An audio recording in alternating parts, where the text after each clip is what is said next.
Gurunda, Ustadz Endang Hambali, dan para asatid yang alhamdulillah hadir di sini semua. Yang duduk di depan bukan berarti yang paling soleh, yang duduk di depan bukan berarti yang paling dalam ilmunya, tetapi karena amanah yang diberikan sehingga mengharuskan kami untuk duduk di depan. Bismillahirrahmanirrahim. Assalamualaikum warahmatullahi wabarakatuh. Alhamdulillah nahmaduhu wa nasta'inuhu wa nastaghfiruh wa na'udzu billahi min syururi anfusina wa min sayyiati a'malina may yahdihillahu fala mudhillalah wa may yudlil fala hadiyalah. Asyhadu an la ilaha illallah wa asyhadu anna Muhammadan abduhu wa rasuluhu la nabiyya ba'dah. Rabbi shrah li sadri wa yassir li amri wahlul 'uqdatam min lisani yafqahu qawli, amma ba'd.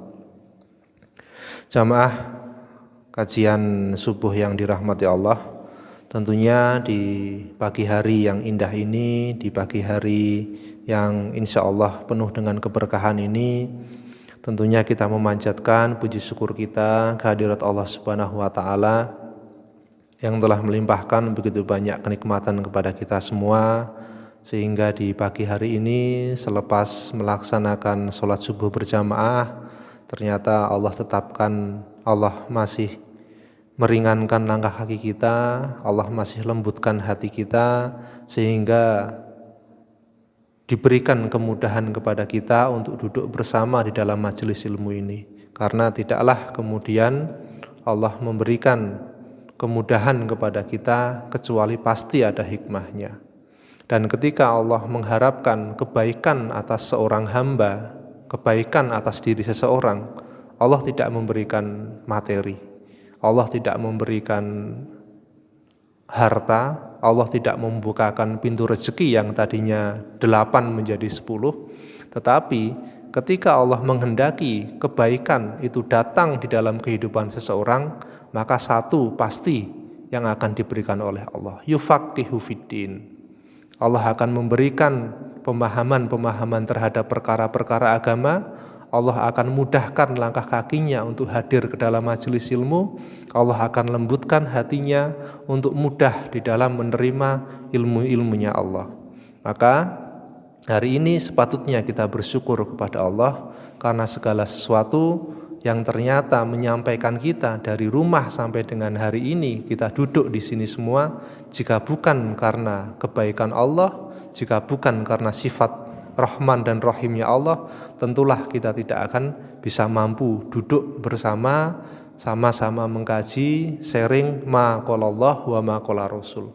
Segala sesuatu yang Allah sabdakan, segala sesuatu yang Allah firmankan, dan segala sesuatu yang Rasulullah sabdakan. Karena sesungguhnya tidaklah surga itu bisa kita capai kecuali surga itu dicapai dengan jalan ilmu. Tidak ada tangga yang mampu mencapai surganya Allah kecuali tangga itu adalah tangga ilmu. Maka tentunya kita bersyukur kepada Allah dan kita memohon ampun kepada Allah atas dosa-dosa kita, sehingga mudah bagi kita untuk bisa menerima setiap untayan-untayan hikmah yang ada di dalam Al-Quran dan juga As-Sunnah. Jamaah yang dirahmati Allah, ketika kemudian kita melihat fenomena hari ini, begitu banyak sekali hal-hal yang kadangkala kita melihat tidak sesuai dengan realita, tidak sesuai dengan apa yang diharapkan oleh Rasulullah dan juga para sahabat ketika kemudian kita melihatnya hari ini. Maka penting hari ini bagi kita semua untuk mempelajari sirah, mempelajari tentang sejarah. Kalau kemarin malam Ustadz Witrianto sudah menyampaikan sejarah kehidupan, sebagian sejarah kehidupan dari Rasulullah dan juga keluarganya, maka pun hari ini kami akan menyampaikan sirah dari para sahabat, yaitu adalah sahabat Utsman bin Affan.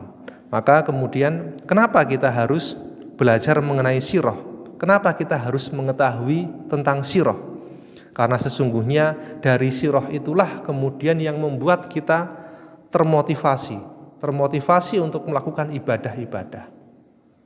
termotivasi untuk menjalani kehidupan dunia ini tentunya dengan sunnah. Karena kalau kemudian kita analogikan, kalau ada orang diminta untuk berjalan 40 kilo jauhnya, dia tidak tahu latar belakangnya itu apa, pasti dia akan capek, pasti dia akan lelah. Dan bisa jadi bukan 40 kilo yang didapat, baru 3 kilo, baru 4 kilo, baru kemudian dia balik kanan lagi. Tetapi berbeda, kalau ada orang yang mengetahui tujuannya, kenapa harus berjalan 40 kilo?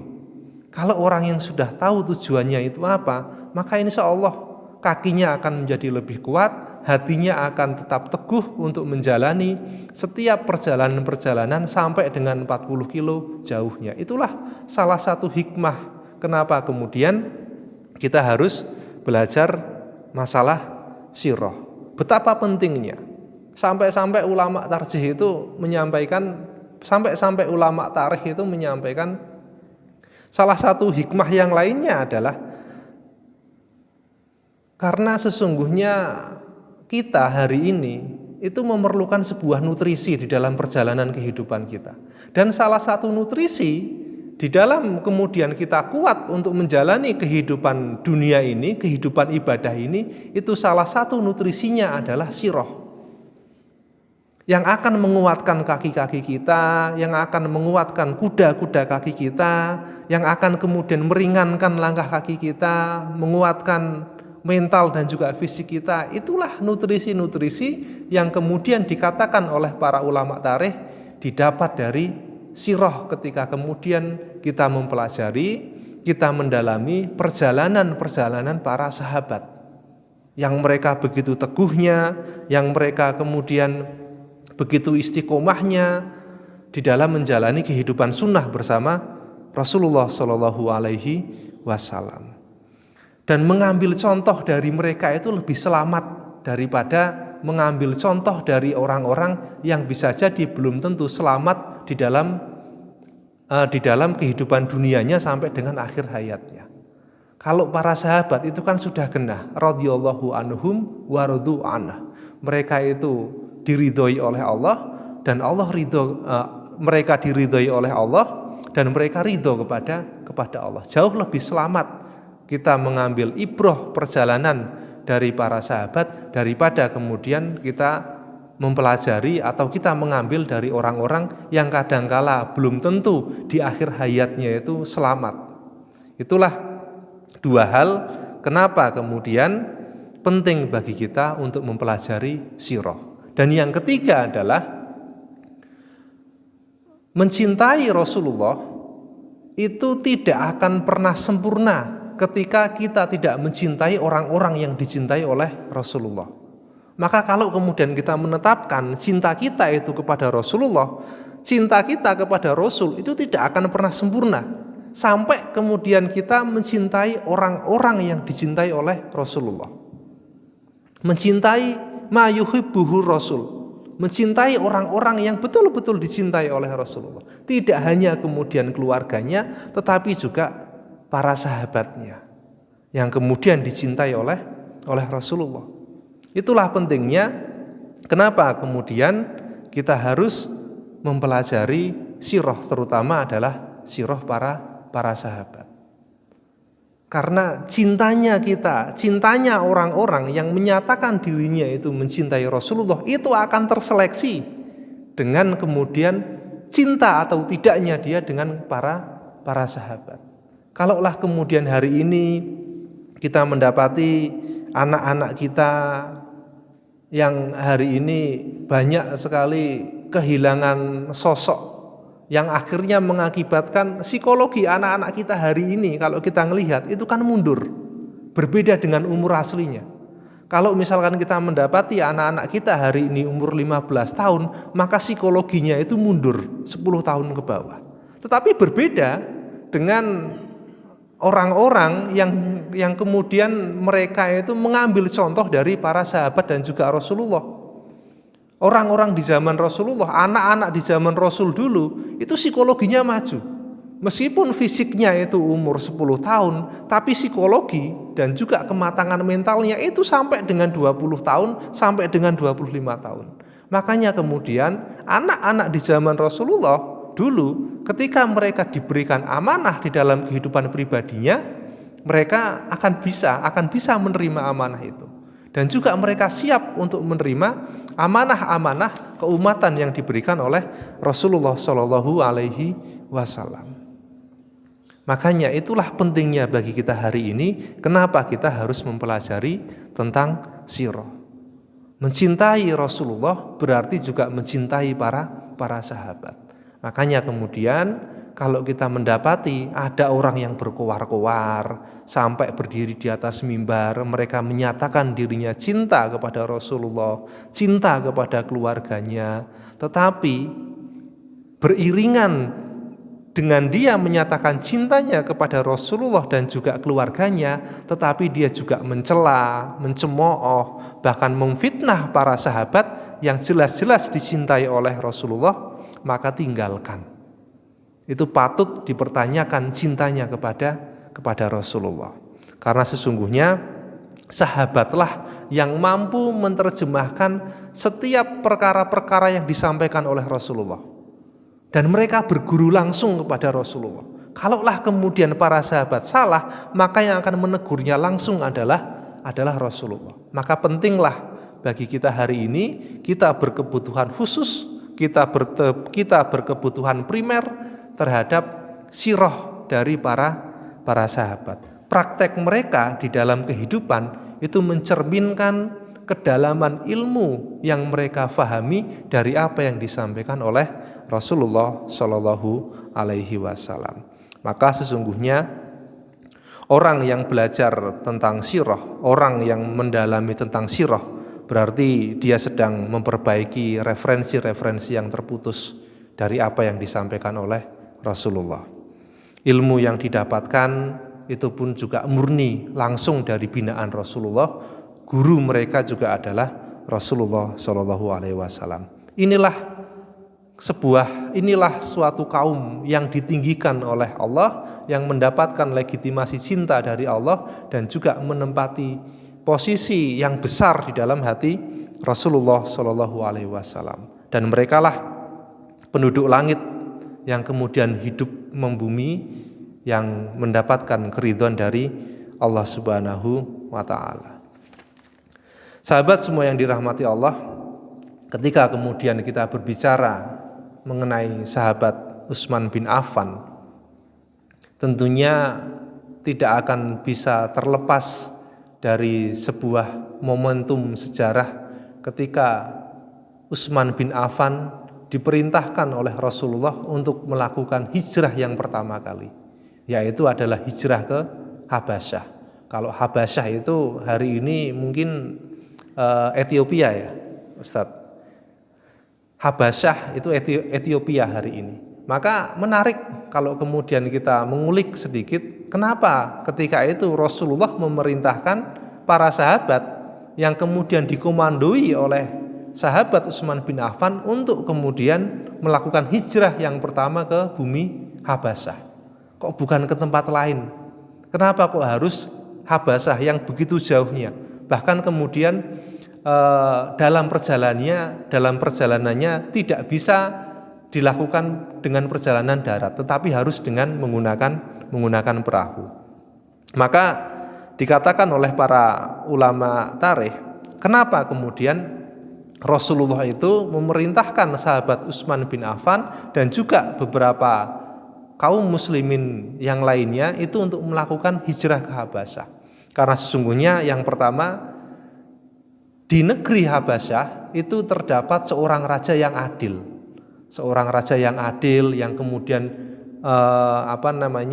memakmurkan rakyatnya, bersikap adil, jujur dan juga yang lainnya. Maka itulah satu sebab kenapa kemudian Rasulullah memerintahkan sahabat Utsman bin Affan itu untuk melakukan hijrah ke Habasyah.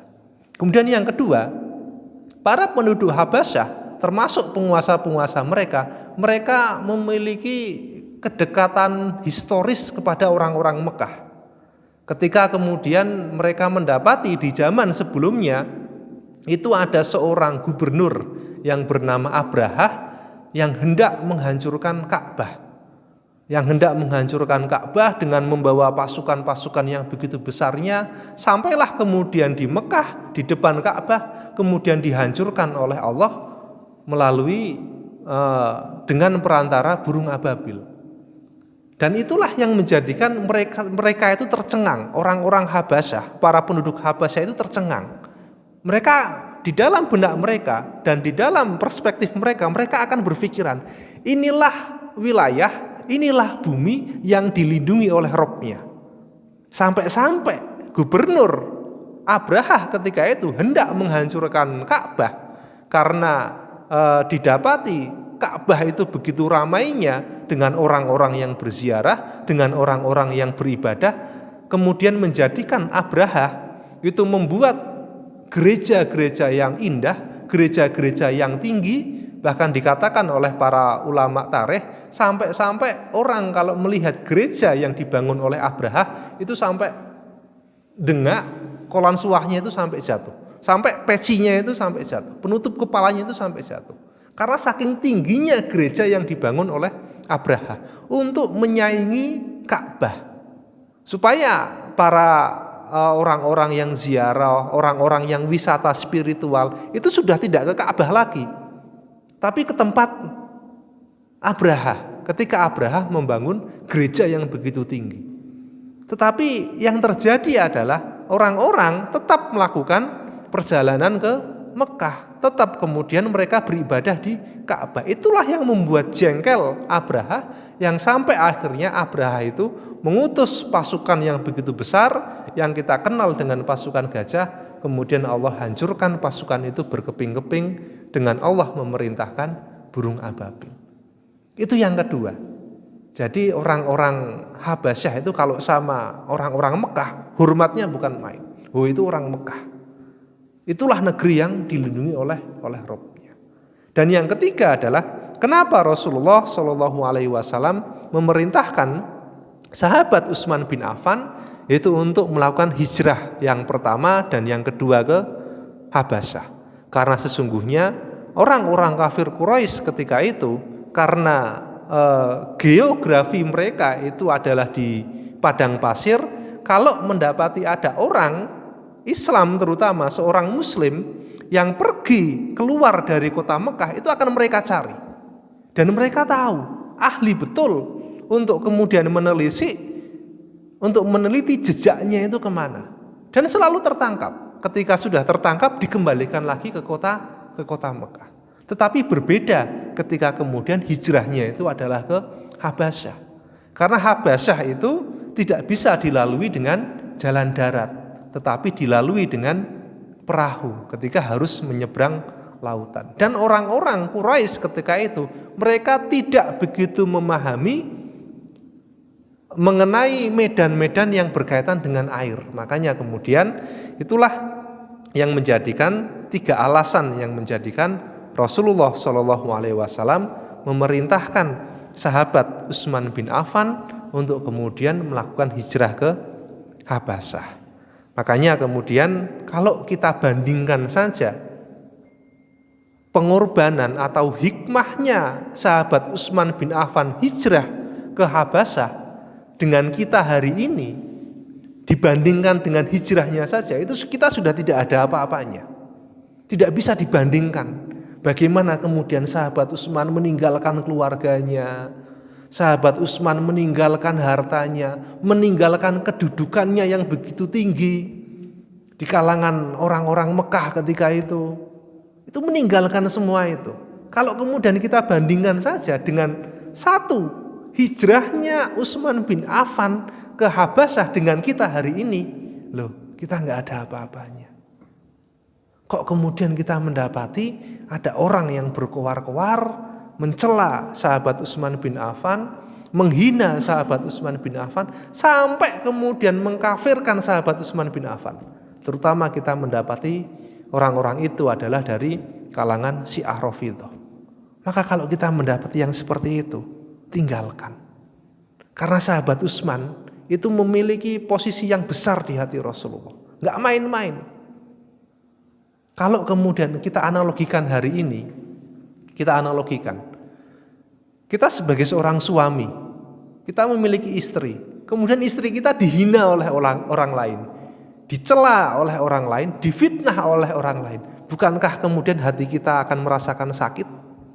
Begitu pula yang akan dirasakan oleh Rasulullah ketika mendapati orang yang mengaku dirinya beriman kepada Allah dan juga Rasulnya, tetapi mencela para sahabatnya, mencela Utsman bin Affan dengan tendensi-tendensi tertentu, dengan motif-motif tertentu, dengan statement-statement negatif yang tentunya kalau kemudian hisab itu sudah dimulai, kemudian kita hadir di dalam pengadilan Allah, dihadapkanlah kemudian kita dengan sahabat Utsman, karena kemudian celaan kita, fitnahnya kita, kemudian cemoohan kita kepada sahabat Utsman, loh kita tidak ada apa-apanya dibandingkan sahabat Utsman.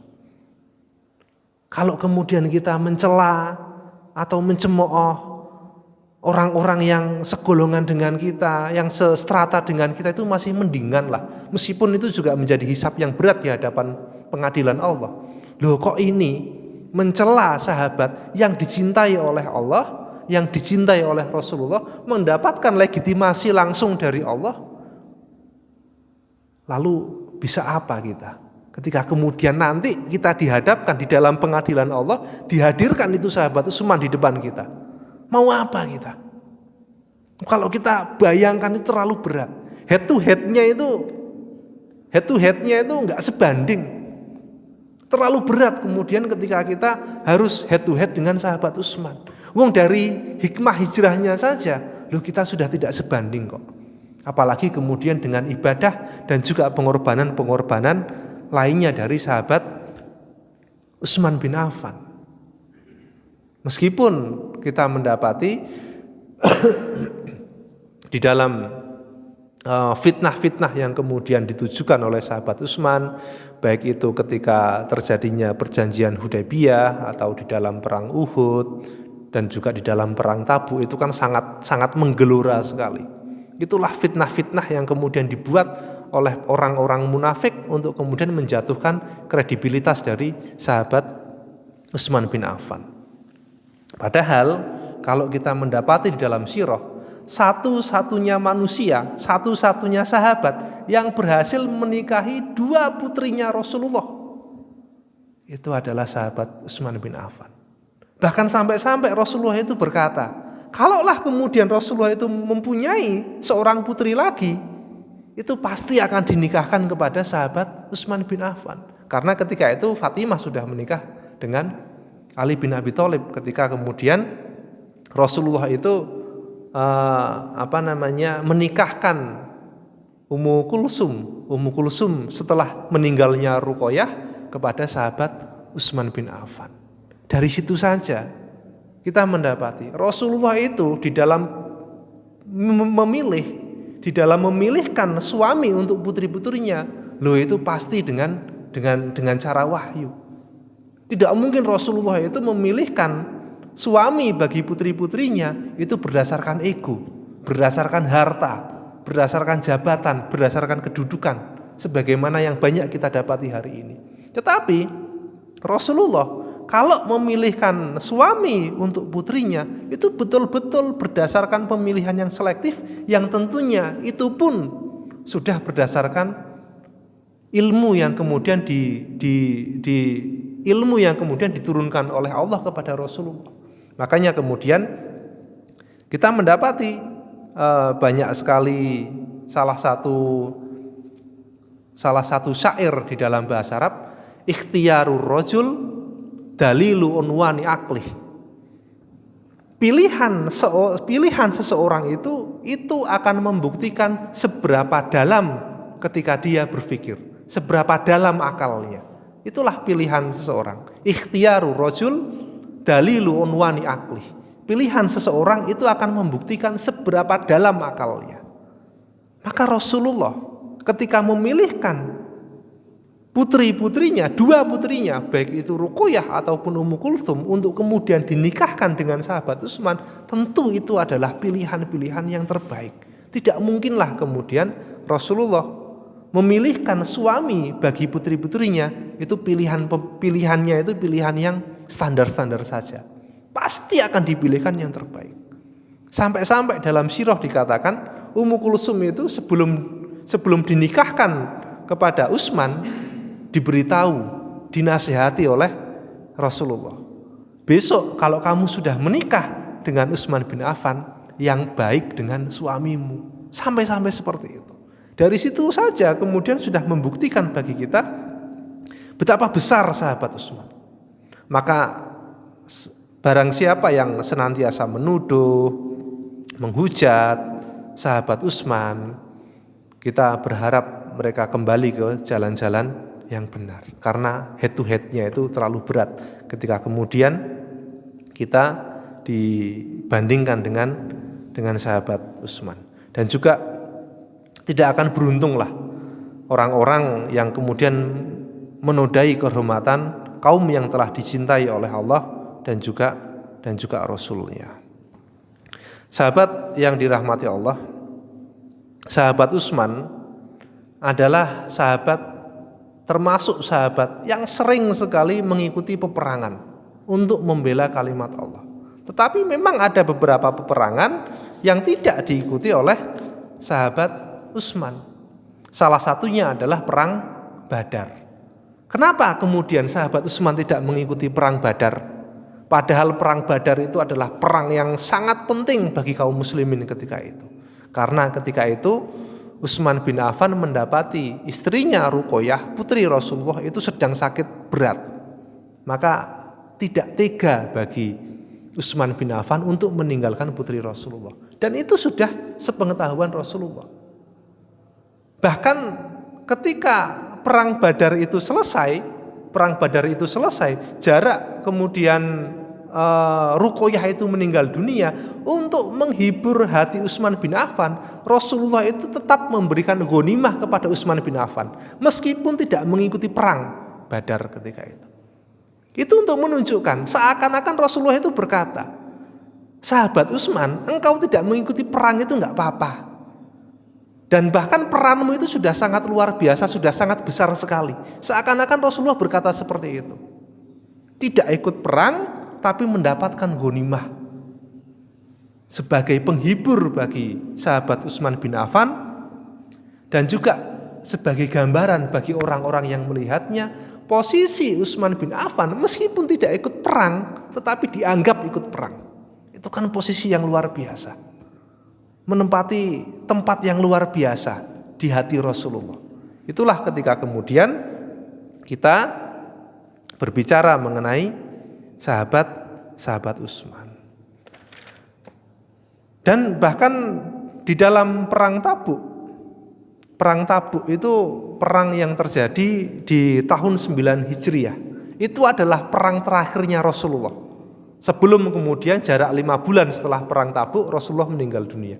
Sebuah perang yang terjadi di tahun 9 Hijriah di bulan Rajab Ustaz. Di bulan Rajab, perang terakhirnya Rasulullah. Sahabat Utsman pengorbanannya pun luar biasa ketika itu. Karena perang Tabuk itu adalah perang itu untuk menghadang pasukan Romawi. Ketika pasukan Romawi itu hendak menyerang kota Madinah, maka kemudian ketika itu Rasulullah menggelorakan jihad, mengumpulkan pasukan, dan kita paham pasukan kaum muslimin ketika itu berhadapan dengan pasukan Romawi yang peradabannya itu sudah hidup ratusan tahun, sudah eksis. Senjata-senjatanya itu pun juga sudah lebih canggih dibandingkan dengan senjata kaum muslimin ketika itu. Maka kenapa Rasulullah ingin menghadang pasukan Romawi bukan di Madinah tetapi di Tabuk? Karena sesungguhnya Rasulullah tidak ingin kota Madinah yang sedang dibangun oleh Rasulullah, yang sudah jadi itu dihancurkan dan juga dijarah oleh pasukan Romawi ketika itu. Dan Rasulullah kemudian menggelorakan jihad. Menggelorakan jihad untuk membela kotanya, untuk membela negaranya. Dan di sini menunjukkan Rasulullah itu adalah orang yang paling berani. Dan orang yang paling cinta dengan negaranya itu adalah orang-orang yang beriman. Maka kalau kita mendapati hari ini narasi-narasi yang menyatakan bahwasannya orang-orang Islam, kaum muslimin itu tidak mencintai negaranya, itu udah basi. Karena orang yang beriman itu akan mencontoh kepada Rasulnya, akan menyontoh kepada Rasulullah dan juga para sahabat. Bagaimana kemudian mereka membela kota Rasulullah, mereka membela negaranya. Ketika digelorakan jihad, berbondong-bondong. Sampai terkumpul, ada yang mengatakan 10.000, ada juga yang menyatakan jumlah pasukan yang terkumpul adalah 30.000. Itulah membuktikan orang Islam itu adalah orang yang paling cinta dengan tanah airnya. Orang Islam itu adalah orang yang paling cinta dengan negaranya. Maka kalau ada yang memframing buruk bahwasanya umat Islam, orang yang beriman itu tidak cinta dengan negaranya, tinggalkan kalau kemudian kita mendapati orang-orang seperti itu. Kemudian di perang Tabuk pun sahabat Utsman bin Affan itu memiliki peran yang sangat besar sekali. Karena kita tahu ya, perang Tabuk itu memiliki beberapa nama. Salah satu namanya itu adalah Usroh, perang Usroh. Itu kenapa dikatakan Usroh? Karena kondisinya ketika itu sangat berat sekali, sampai dikatakan perang Usroh. Perang yang kondisinya itu sangat berat sekali. Sampai-sampai kemudian di dalam sirah kita mendapati di dalam perang Usroh atau perang Tabuk itu satu onta itu dinaiki oleh 10 sampai dengan 12 sahabat bergantian karena saking beratnya ketika itu. Beratnya yang pertama adalah ketika itu Madinah itu sedang indah-indahnya. Tanaman-tanaman yang di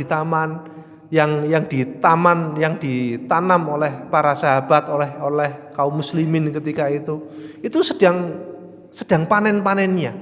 Buahnya itu sedang ranum-ranumnya. Maka berat bagi para sahabat, bagi kaum muslimin yang tinggal di Madinah itu untuk meninggalkan Madinah ketika itu.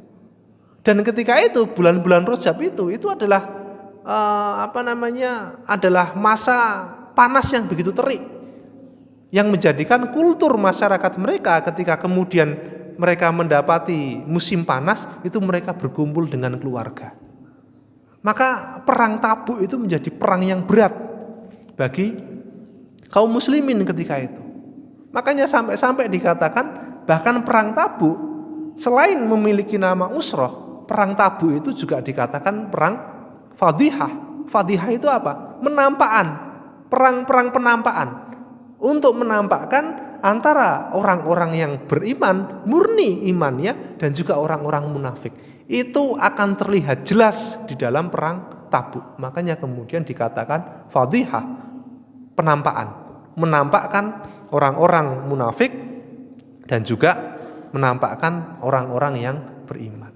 Maka saking beratnya keadaan ketika itu betul-betul Rasulullah itu meminta keimanan yang murni dan benar dari para sahabat untuk kemudian ikut di dalam jihadnya. Dan kaum muslimin dan kaum munafik itu adalah orang-orang yang sangat berat untuk diajak berjihad dengan berbagai alasan.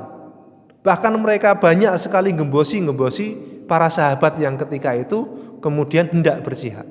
Rasulullah ketika mendapati kabar orang-orang pasukan Romawi hendak menyerang Madinah, kemudian Rasulullah menggelorakan jihad, Rasulullah pun juga sampai menyibakkan, sampai menggelar sorbannya. Untuk apa?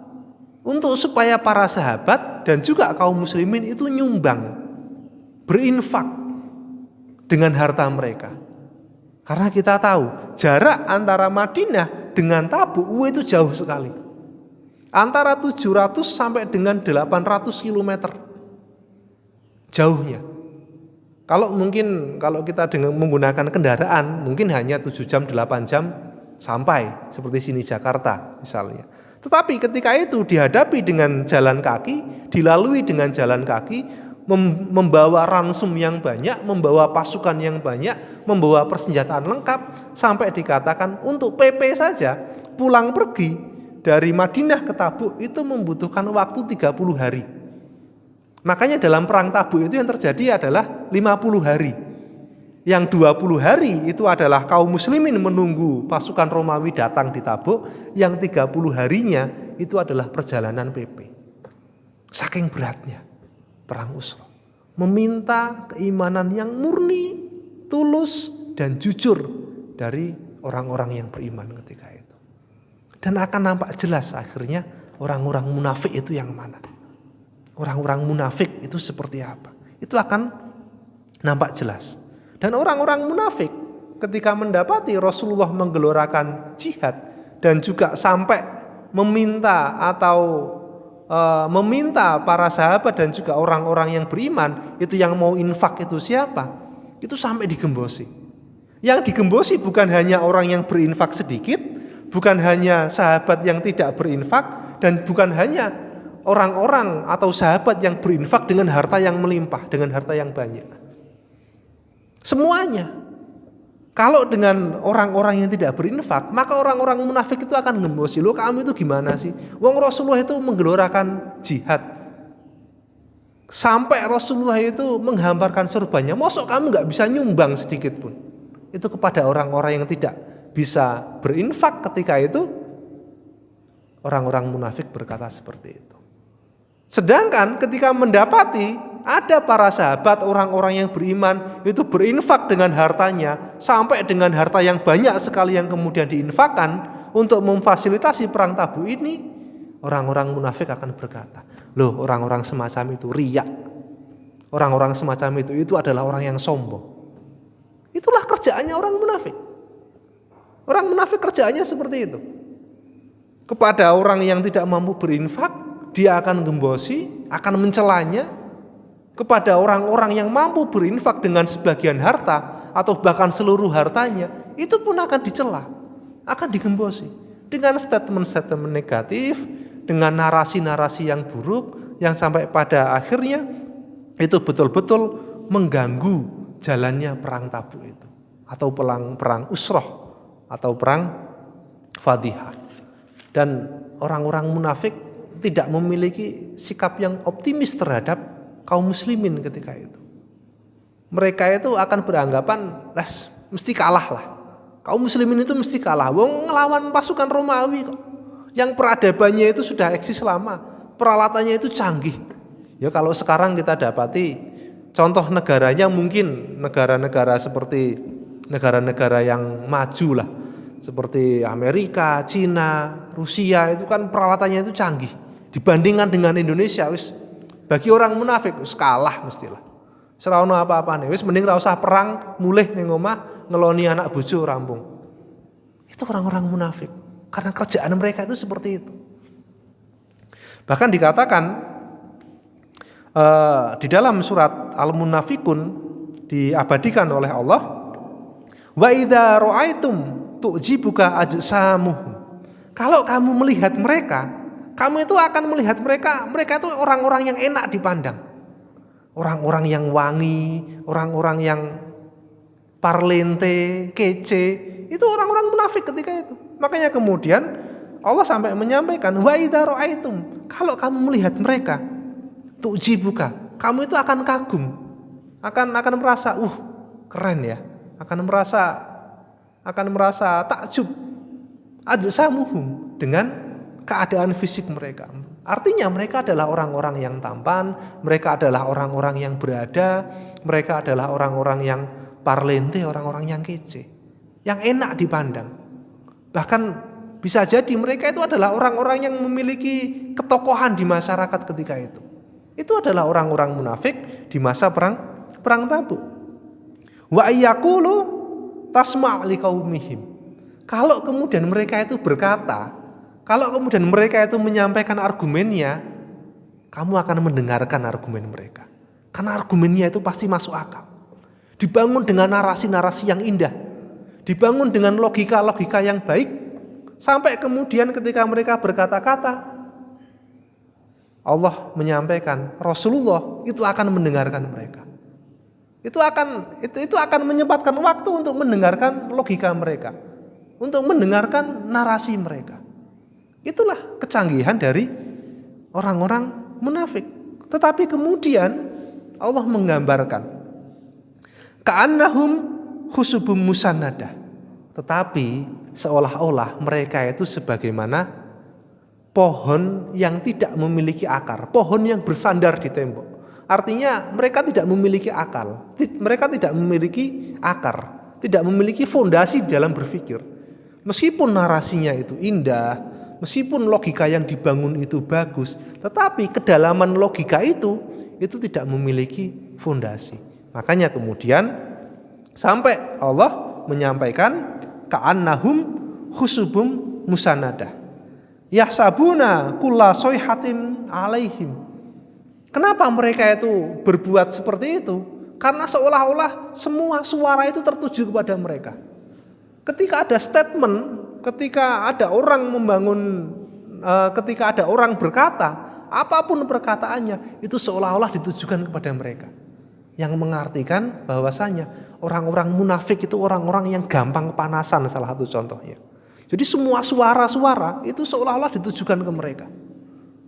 Ketika Rasulullah menggelorakan jihad, seolah-olah jihad itu untuk mereka, memanggil mereka. Kemudian Rasulullah itu meminta para sahabat itu untuk bersedekah, berinfak, untuk memfasilitasi perang Tabuk. Seolah-olah mereka lah yang diminta. Akhirnya apa? Semua suara itu seolah-olah menuju kepada mereka. Akhirnya apa? Sumbu pendek. Setiap suara, setiap isu, setiap pendapat, setiap perintah, instruksi seolah-olah itu mereka yang kena. Itulah kemudian ketika Allah itu menggambarkan ciri-ciri orang munafik yang begitu gamblang di dalam perang Tabuk, dalam perang Usrah, Fadhihah. Bukan hanya gembosi, bahkan sampai mereka itu membangun masjid. Bayangkan, orang-orang munafik ketika itu bahkan sampai membangun masjid. Alasannya apa? Alasannya mereka berkata kepada Rasulullah, kenapa mereka membangun masjid? Untuk memfasilitasi orang-orang yang sudah tua, yang tidak bisa pergi ke masjidnya Nabi, maka disediakan masjid yang dekat dan mereka bangun masjid itu. Tetapi setelah perang Tabuk selesai, Rasulullah kembali ke Madinah, masjid itu dibakar oleh Rasulullah sendiri. Itulah kerjaan orang-orang munafik. Kerjaannya adalah gembosi orang-orang di sekitarnya, yang mau berjihad juga digembosi, yang tidak berjihad digembosi, yang tidak nyumbang digembosi, yang nyumbang pun digembosi. Karena sesungguhnya orang-orang munafik adalah kriteria manusia yang tidak akan pernah absen sampai kemudian kiamat ditegakkan oleh Allah. Sahabat yang dirahmati Allah, ketika kemudian kita melihat peranan dari sahabat Utsman bin Affan di dalam perang Tabuk yang begitu luar biasa, yang bisa kita ambil salah satu hikmahnya adalah ketika Rasulullah menghamparkan sorbannya, meminta kaum muslimin ketika itu tidak hanya menyerahkan jiwanya, tetapi juga menyerahkan hartanya semampunya. Yang pertama kali datang itu kita mendapati itu adalah Abu Bakar As-Siddiq dengan membawa seluruh hartanya. Ketika itu Abu Bakar As-Siddiq memiliki harta sisanya itu adalah 4.000 dirham. Kalau 1 dirham itu 200.000, berarti Abu Bakar As-Siddiq itu membawa 4.000 dirham yang senilai dengan 800 juta hari ini. Semua hartanya Abu Bakar As-Siddiq habis, diserahkan semuanya kepada Rasulullah oleh Abu Bakar As-Siddiq. Sampai Rasulullah itu heran dan bertanya, "Lah terus yang kamu tinggalkan untuk keluargamu itu apa?" Dan perkataan Abu Bakar yang sangat terkenal sekali, yang sampai kita mendapati hari ini, "Taraktu lillahi wali rasulih." Aku tinggalkan untuk keluargaku di dalam perlindungan Allah dan juga Rasulnya. Ngeri itu. Kalau kita membaca sirah itu, nangis kita itu. 800 juta 4.000 dirham, seluruh hartanya, serahkan. Wah, ngerentes kita. Semoga kita dipertemukan dengan sahabat Abu Bakar. Itulah Abu Bakar. Kemudian orang yang kedua yang datang adalah Umar bin Khattab dengan membawa separuh dari hartanya. Sahabat Umar bin Khattab datang dengan membawa separuh hartanya. Kemudian sahabat-sahabat yang lain. Sampai-sampai kaum muslimahnya, para wanita-wanita dari kaum muslimin itu pun juga sama.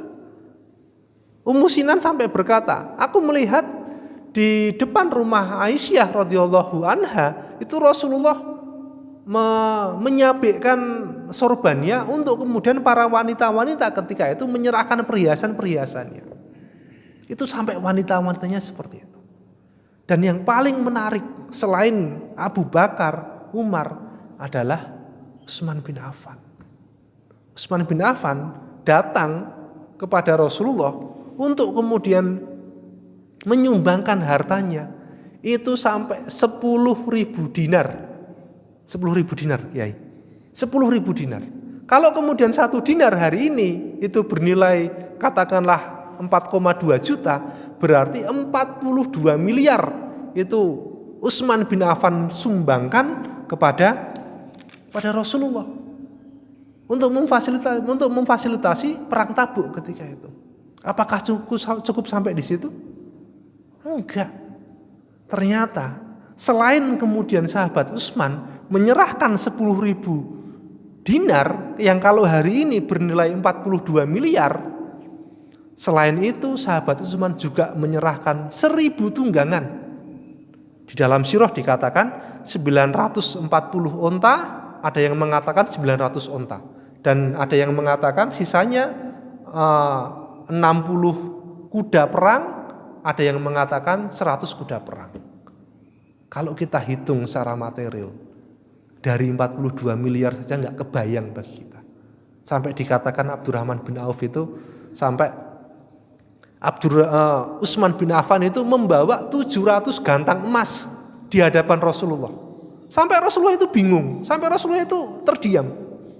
Dan kemudian Rasulullah berkata, kata Abdurrahman bin Auf, Ma dharra ibnu Affan ma'amila ba'da yaum.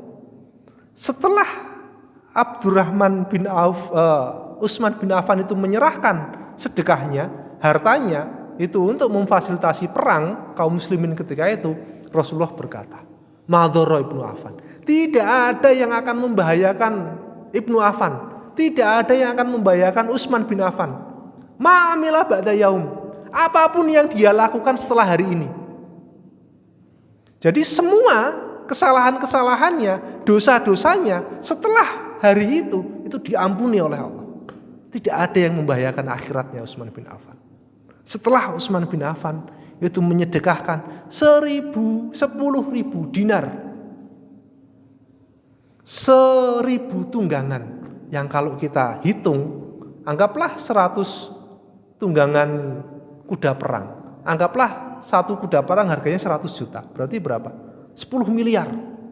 42 miliar tambah 10 miliar kuda perang. 52 miliar. Belum lagi ditambah unta yang berjumlah 900. Katakanlah satu unta itu harganya 30 juta lah. Berapa itu? Sekitar 70 miliaran itu yang digelontorkan oleh sahabat Utsman bin Affan. Sampai-sampai Rasulullah berkata, tidak ada yang membahayakan akhiratnya Utsman bin Affan setelah ini, enggak ada. Dan itu menjadi gambaran bagi kita, dan itu menjadi dalil bagi kita kalau ada orang yang memframing sahabat Utsman bin Affan itu melakukan KKN ketika kemudian menjadi khalifah, loh, harus melihat apa yang disampaikan oleh Rasulullah ketika itu. Tidak ada yang membahayakan akhiratnya Utsman bin Affan. Setelah itu apapun yang dilakukan oleh Utsman bin Affan itu membuktikan sahabat Utsman bin Affan itu memiliki posisi yang besar di hati Rasulullah. Dan Rasulullah tahu. Bahkan dikatakan oleh ulama hadis, kenapa Rasulullah menyampaikan seperti itu? Seolah-olah apapun maksiat, apapun dosa yang dilakukan oleh Utsman bin Affan setelah hari itu semuanya dihapus oleh Allah. Kenapa Rasulullah menyampaikan seperti itu? Karena berdasarkan ilmunya Allah.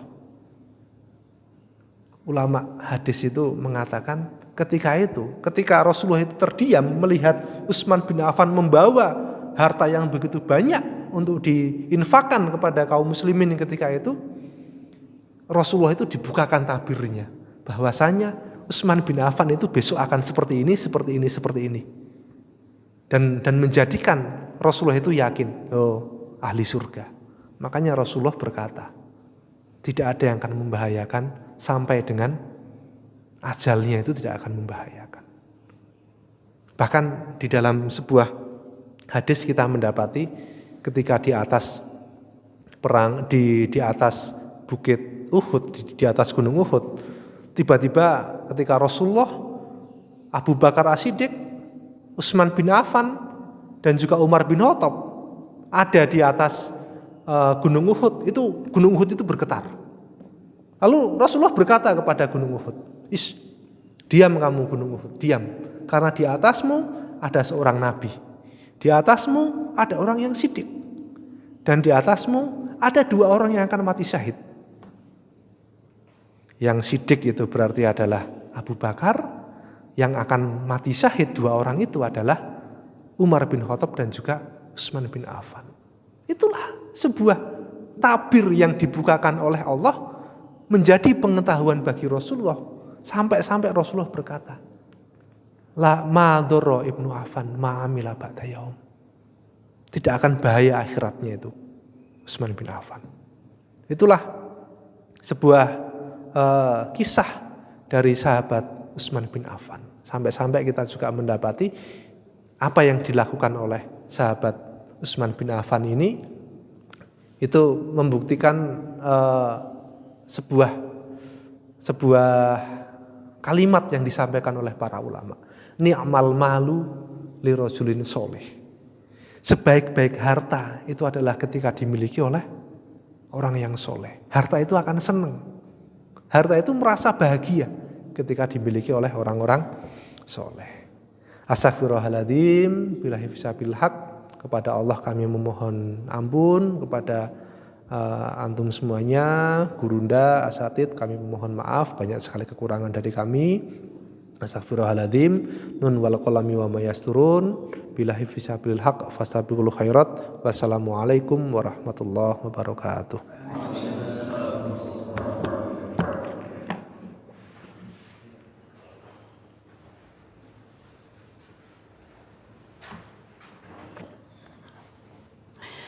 Jazakumullah khairan katsir, barakallahu fiik. Kami sampaikan kepada Ustadz Adinda Satria Bagus, Masya-Allah, atas materi yang telah disampaikan, sirah tentang sahabat mulia Utsman bin Affan, yang kemudian mudah-mudahan apa yang disampaikan, apa yang kita ketahui ini menjadi ilmu bagi kita.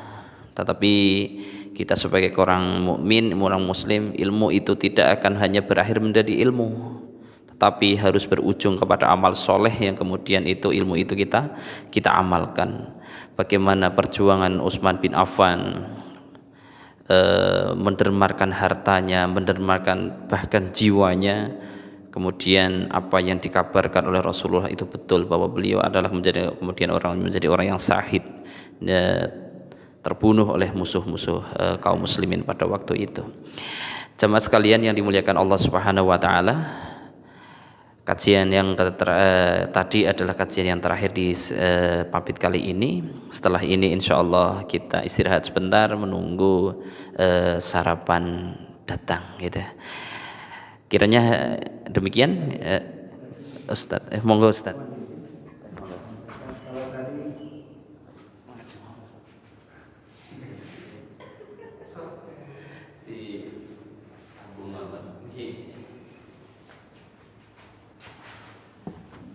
Jazakumullah, mohon maaf sahabat sekalian, kalau tadi disampaikan tentang kisah Utsman bin Affan, kemudian bagaimana kedekatannya dengan Rasulullah, luar biasa. Kita pun tergugah hati kita untuk melaksanakan apa yang Rasul sampaikan. Yang kedua, beliau Ustaz Fitri nyampaikan ke kita semua, tidak hanya ilmu tetapi juga pelaksanaannya, amal solehnya gitu. Oleh karena itu mari kita bersama tiru apa yang dilakukan Rasulullah pada sahabatnya yang kebetulan kita sama-sama tahu bahwa Rasul begitu mencintai sahabatnya.